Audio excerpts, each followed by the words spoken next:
সবাই একটা করে রেজুলেশন নিয়েছে ফ্রেন্ডস, আর আমি এই বছর একটা রেজুলেশন নিয়েছি যে আমার যতক্ষণ না 5000 সাবস্ক্রাইবার হচ্ছে ততক্ষণ আমি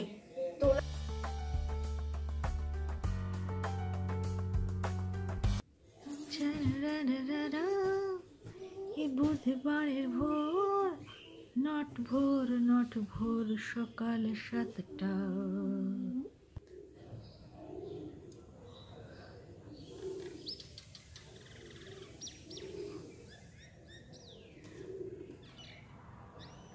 গুড মর্নিং ফ্রেন্ডস, কেমন আছো সবাই?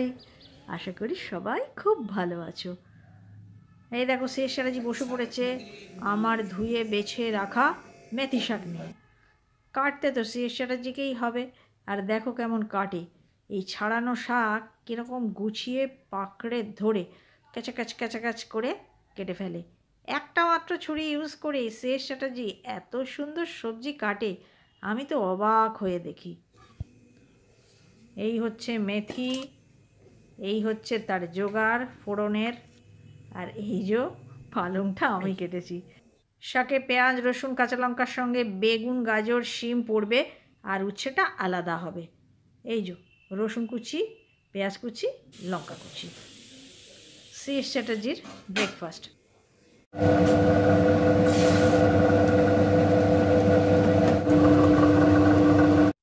আমাদের বাড়ির একটা প্রবলেম আছে জানো তো, যখন যেটা ভালো লাগবে সেটাই পরপর খেতে থাকবে, খেয়ে দিয়ে পচিয়ে দিয়ে তারপর কী খাবো করে অস্থির করে তুলবে।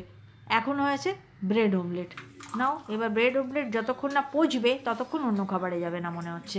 অরিজিৎ, কুমড়ো মূলোর তরকারিতে তোমার দিতে হয় একটু ভাজা মশলা, তো সেটা আজকে আমি করছি।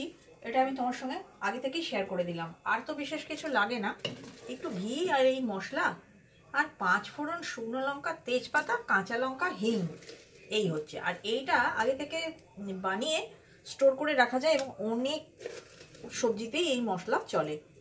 যারা ঝাল খেতে অসুবিধা বোধ করো তারা এই গোলমরিচ লঙ্কা একটু কমিয়ে দেবে। এটা ড্রাই রোস্ট করে মিক্সারের জারে ড্রাই গুঁড়ো করে নেওয়া, বহুদিন থাকে। তবে আমি খুব বেশি করি না, সুগন্ধটা অটুট রাখার জন্য আমি অল্প অল্প করেই করি। এটাই অনেক দিন চলবে।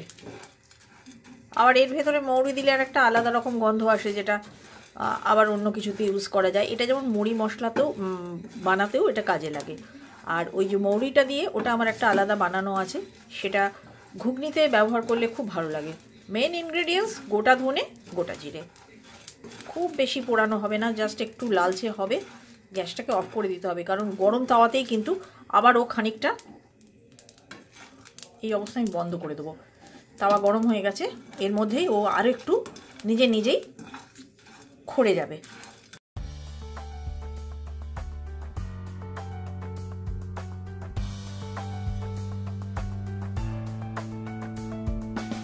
কালারটা ঠিক বোঝা গেল? এই দেখো ছোটো এলাচটা দিতে ভুলেছিলাম, তাই আলাদা করে একটু খড়িয়ে নিয়ে এর সঙ্গে মিশিয়ে দিলাম। হয়ে গেছে উচ্ছে আলু ভাতে, নুন, সর্ষের তেল আর কাঁচা লঙ্কা কুচি দিয়ে একদম মেখে এইখানেই ঢাকা। এই দেখো তেলটা ঠিক মতো আসেনি, ঝপাং করে লঙ্কাগুলি ফেলে দিলাম। আর একবার করতে হবে।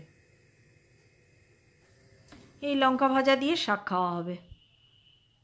রসুন ফোড়ন, তারপরে দেব রসুনটা একটু হালকা ভাজা ভাজা হলে দিয়ে দেবো পেঁয়াজ ফোড়ন অল্প সাঁতলে নিয়ে দিয়ে দেব কাঁচা লঙ্কা কুচি।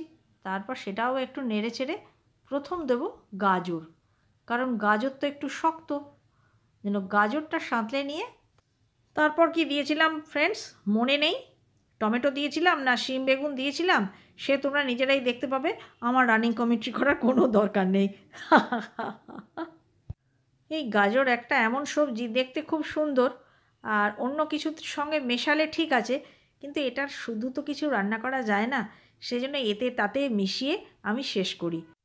শুধু গাজর খেতে গেলে বানাও গাজর কি হালুয়া, সে তো আমার বাড়িতে হওয়ার জন্যই। মিষ্টি জাতীয় কোনো জিনিস আমার বাড়িতে রান্না হয় না, কেউ ভালোবাসে না আর চলবেও না।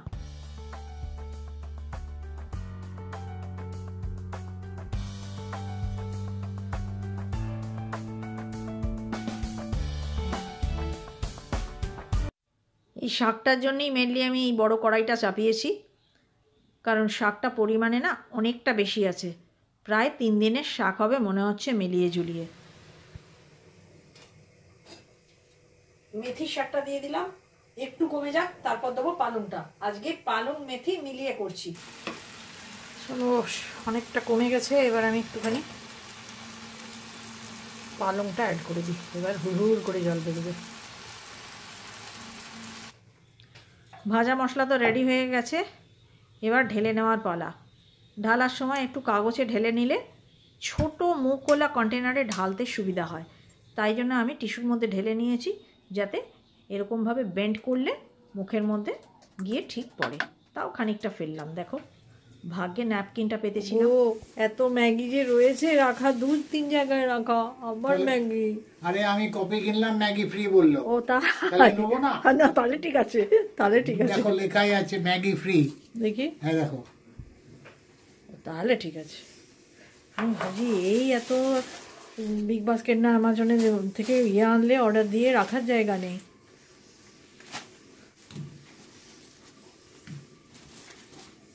মূলো উচ্ছে, মূলোর সঙ্গে কম্বো করার জন্য, মানে অরিজিৎকে আমি তরকারিটা দেখাবো, তার জন্য সেই কম্বিনেশনের সবজিটা কই?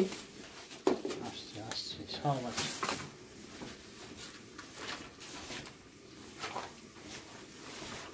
আর একটু আগে আনলে এই মূলোর পাতাটাও কুচিয়ে দিয়ে দিতাম গো শাকের সঙ্গে।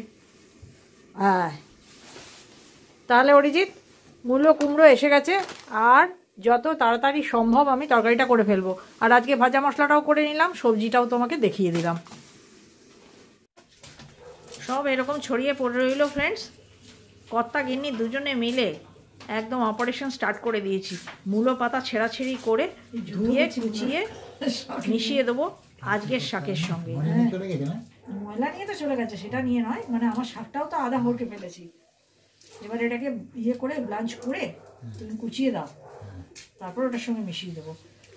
আর জানো তো ফ্রেন্ডস, যত রকমের মানে বেশি রকমের শাক মেলাবে তো তার উৎকর্ষতা বাড়বে। ফ্রি পেয়ে গেলাম না মূলো শাকটা।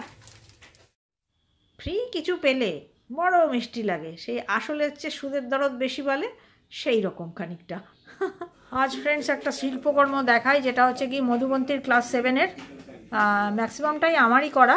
আর ওকে শেখাবার জন্য ওকে একটু করিয়েছিলাম, সেইটা কোনটা ও করেছিল, ও একটা করেছিল মোটা দাগের, খুঁজে পাচ্ছি না এখন, আর তফাৎ বুঝতে পারছি না।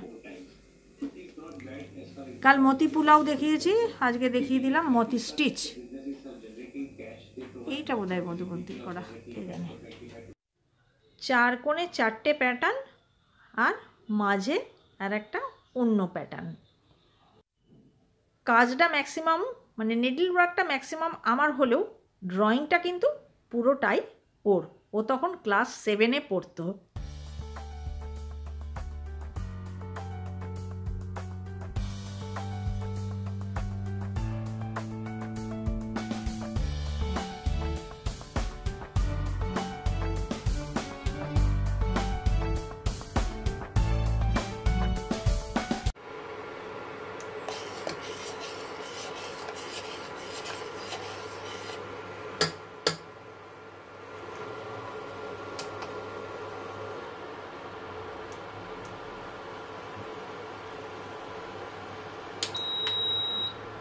বাজে 11:30, চলছে চা।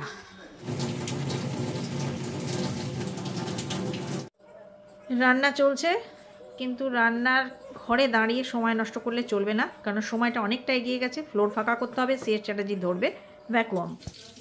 বলেছিলাম ফ্রেন্ডস শাক অনেকটা হবে, তারপর মূলো শাক সেদ্ধ করে কুচিয়ে এর সঙ্গে মিশিয়েছি, একটু হলেও বেড়েছে। সেই জন্য শাকটা আমার মনে হয় 2 দিন নয়, প্রায় 3 দিন খাবো আমরা।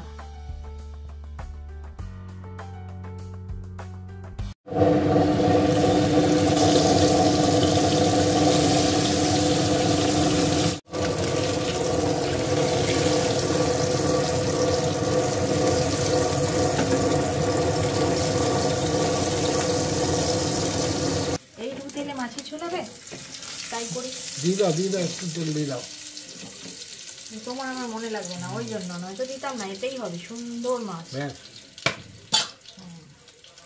আর কি দেবো, এই গরম যে হোক, তেলটা গরম হোক।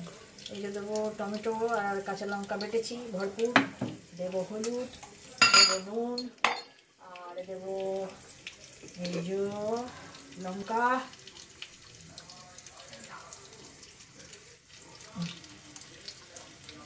হলুদটা দিতে হবে বেশি করে। আচ্ছা দেবো জিরে, নাও দিতে পারি, চেষ্টা বেশি দাঁড়িয়ে আছে, যা বলবে তাই হবে। দাঁড়াও, চিনি দিতে হবে, আর কত শোনা যাবে না।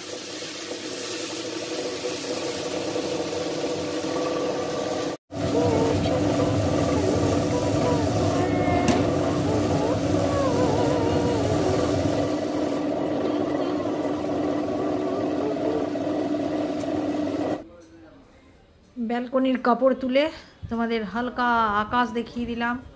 আর শুনতে পাচ্ছ কি না জানি না, আমি খুব শুনতে পাচ্ছি।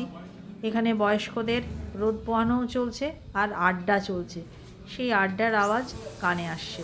কাপড় তুলতে তুলতে ওইটুকুই আমার কাছে পজিটিভ ভাইব।